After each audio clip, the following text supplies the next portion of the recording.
Muito bom dia, pessoal! Estamos começando com a edição número 374 do seu Acorda Mercado para você começar a sua sexta-feira. Sim, ela chegou muito bem informado, mas antes um recado muito rápido. Ontem eu fiz um vídeo gravando sobre o que fez acontecer essa crise e como se comportar a ela, seja para você na sua carteira ou como conversar com o cliente para acalmá-lo neste momento. Acho importante, eu vou deixar o link aqui na descrição, caso você queira ver após essa live. Lembrando que hoje também, às 6h06, vamos ter live de CPA 20 e à noite, às 20h08, live de CEA, overdose de conteúdo. Mas vamos ao que interessa. Ontem o Ibovespa despencou 14,76%, sendo a maior queda desde 10 de setembro de 1998. O índice fechou aos 72.582 pontos, com um giro financeiro de 29,8 bilhões de reais. O Circuit Break foi acionado pela terceira vez em 4 dias e hoje apertado 2 vezes, algo que não acontecia desde 2008. O Ibovespa já abriu o dia caindo mais de 10%, já acionando ali o botão de pânico. Passada meia hora de negociação, o índice logo afundou mais de 15% e foi paralisado novamente, e dessa vez por 1 hora. O que derrubou a bolsa principalmente foi a declaração de Donald Trump ontem, que proibiu voos entre a Europa e os Estados Unidos, à exceção do Reino Unido. Aliás, foi quarta-feira essa declaração.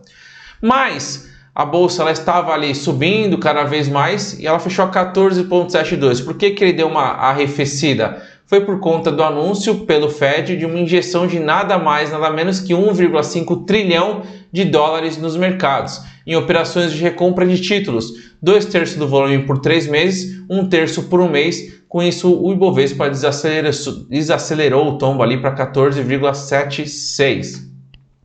Enquanto isso, o coronavírus vem avançando no mundo todo e já chega a 125 mil infectados no mundo, um dia após a OMS declarar pandemia.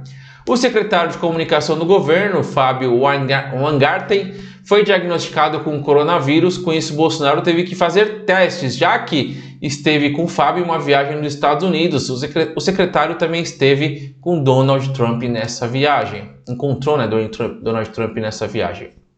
Apesar do derretimento do mercado ontem, hoje o mercado parece um pouco mais estável, um pouco mais tranquilo. Os índices futuros de Nova York, S&P 500, Dow Jones, S&P 500, Dow Jones e Nasdaq estão subindo, e o futuro de petróleo também está subindo, mas não tem nenhum motivo aparente para isso. No Brasil, o Bolsonaro deve assinar hoje a medida provisória que destina 5 bilhões de reais para a saúde, enquanto o Ministério da Economia começou a divulgar as primeiras ações emergenciais para socorrer o curto prazo. A possível liberação do FGTS foi descartada, porém está decidida a antecipação da primeira metade do 13º de aposentados do INSS até o início de abril, com estimativa de que sejam injetados 23 bilhões de reais na economia. No Japão, o Banco Central japonês anunciou a compra de 500 bilhões de ienes em bônus, então os bancos centrais agindo para conter a crise. Em 23 de janeiro, o Ibovespa estava no recorde histórico de fechamento de 119.527 pontos e encerrou hoje a 72.583 pontos. As perdas atingem 39,3% desde o ápice em janeiro. Indo para o Ibovespa, todas as ações do índice caíram 100%. As ações da Petrobras derreteram 20,50%, chegando a R$ 12,60, e durante o dia chegaram a cair mais de 30%. Já as ações da Vale despencaram 13,23% aos R$ 35,35. Já os bancos fecharam com quedas menores do que o índice. As ações do Bradesco caíram 13,41%, do Itaú caíram 9,82%, do Banco do Brasil caíram 13,29% e do Santander recuaram 13,47%. As ações do Banco Inter despencaram 20,20% e as ações da XP na Nasdaq despencaram 23,80% aos 17,71 dólares. Despencaram forte. As maiores quedas vieram do setor de aviação novamente, já que não teve nenhuma alta, vamos citar somente as 3 maiores quedas. As ações da Gol despencaram 36,29%, da Azul despencaram 32,89% e a CVC, que também está em um setor extremamente afetado pelo coronavírus, despencou 29,11%.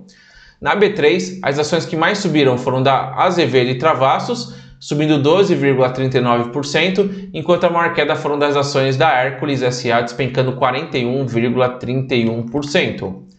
Logo na abertura, o dólar ultrapassou a barreira dos R$ 5,00, porém foi recuando ao longo do dia, ajudada pelos 4 leilões de dólares à vista realizados pelo Banco Central, e mais tarde pela notícia de que o Fed irá injetar 1,5 trilhão de dólares esta semana por meio de operações REP, como a gente já citou aqui, já influenciou para que o dólar caísse. Com isso, o dólar recuou, respirou na alta, bateu ali R$ 5,02 e fechou a R$ 4,78, uma alta de 1,41% menos mal. O euro recuou 1,61% aos R$ 5,33. O mercado de juros futuros passou por uma forte reprecificação de risco em apenas um dia, o que obrigou a B3 a ampliar os limites diários de oscilação durante a tarde diante dos riscos à economia brasileira vindo do exterior e para ajudar a treta, a briga de sempre do executivo e do legislativo, governo versus Congresso. O movimento obrigou o Tesouro Nacional a anunciar um programa de compra e venda de títulos públicos na maior atuação em um único dia da história, maior atuação da história.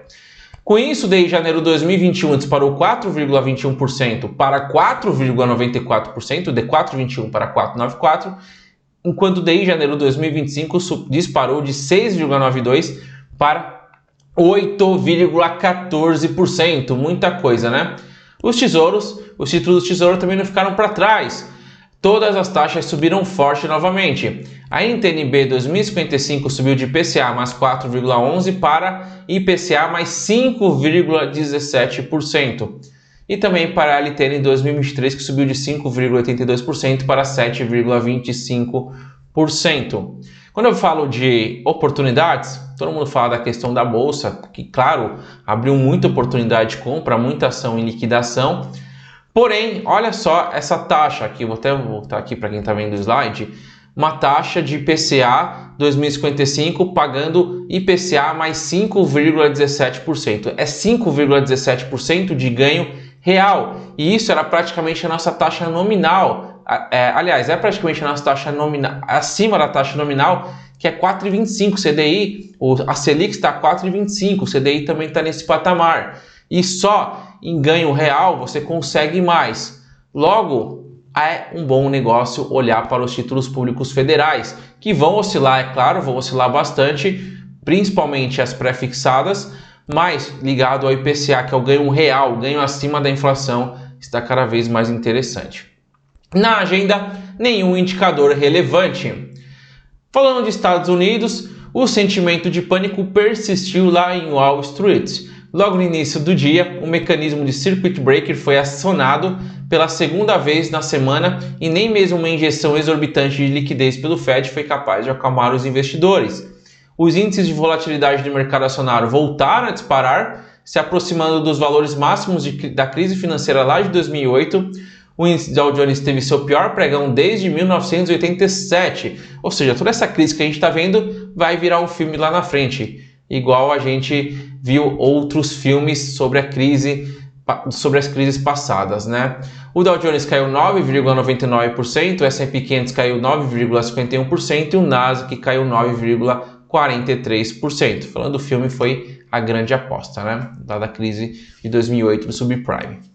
O índice VIX de volatilidade fechou o dia em alta de 40,02% aos 75,47 pontos, maior valor desde novembro de 2008. Indo para as Treasuries, as taxas fecharam em alta no longo prazo e no curto prazo recuaram um pouco. A T-Note para 10 anos subiu de 0,76% para 0,87%, enquanto a T-Bond para 30 anos subiu de 1,24% para 1,65%. Na agenda norte-americana, teremos a leitura preliminar de março do Índice de Sentimento do Consumidor, às 11 horas. Na Europa, o pregão foi de maiores perdas em toda a história. Sim, em toda a história.